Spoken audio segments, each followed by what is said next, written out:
Okay, this question is not so bad. It's just starting out with some algebraic manipulation, moving into a graph. So the manipulation part, I'm just going to expand this side out until it looks like what they've said. So the x plus 2 squared, I'm just going to get x squared plus 4x plus 4. And then I've got this x take 1. Then look, I'm just going to do it in a grid because, I don't know, it's a beautiful way to do it, I think. Plus 4x. Look, it does take a bit longer, so do it your own way if you prefer, but I quite like this. So I get x cubed, 4x squared, 4x, take x squared, take 4x, take 4. And so when I sort of collate all these parts, I've got x cubed plus 3x squared, take 4, because these two are cancelling each other out. So I've got what they asked for. It's a mark, but it's a nice mark to grab a hold of. Now in this next part, it said sketch the graph on the axis below. Now, obviously, they've given me a bunch of hints already here. Really, they've given me the axis intercept with this. They've told me, in this section, they've told me that it touches the x-axis at -2. So I'm going to get a touch of the x-axis here. So I'm going to make sure I'm ready to do that. And also they've told me here that it's going to cut the x-axis at 1. So I know that in some way it's either going to go like this, and like that, or it's going to go like this, and then ping up like this. Now, I can see the whole thing's positive, so I can tell that it's going to be more this way. But it's asked me to label any intercepts and stationary points. So I need to be a bit more accurate than just my sort of general idea. So what other information can I find? Well, this -4 here, this is immediately telling me that this is intercepting at -4, which I've got on my graph. So I'm starting to build up a nice little picture of what's going on. I know that this here is a turning point because it's touching the axis.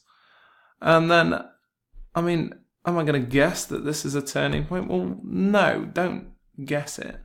Have a look back at what you've got. You've actually got the fact, which I've only just spotted, that this has only got a domain between -3 and 0. So actually, my domain, my x values, I'm only meant to go in between here. If I end up drawing my graph over here, I'm losing a mark. So he's going to disappear for 1. As for my turning point, I mean, look, I can differentiate this original equation. I mean, this whole thing's worth 3 marks. I don't want to get too lazy about it. So let's differentiate it and look for these points.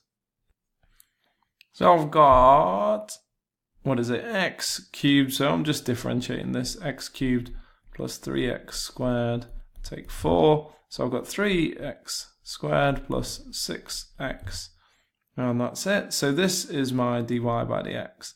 Now when this is equal to 0, I'm going to get my turning point. So actually, weirdly enough, just by pulling out that x out the front here, I'm getting 3x plus 6.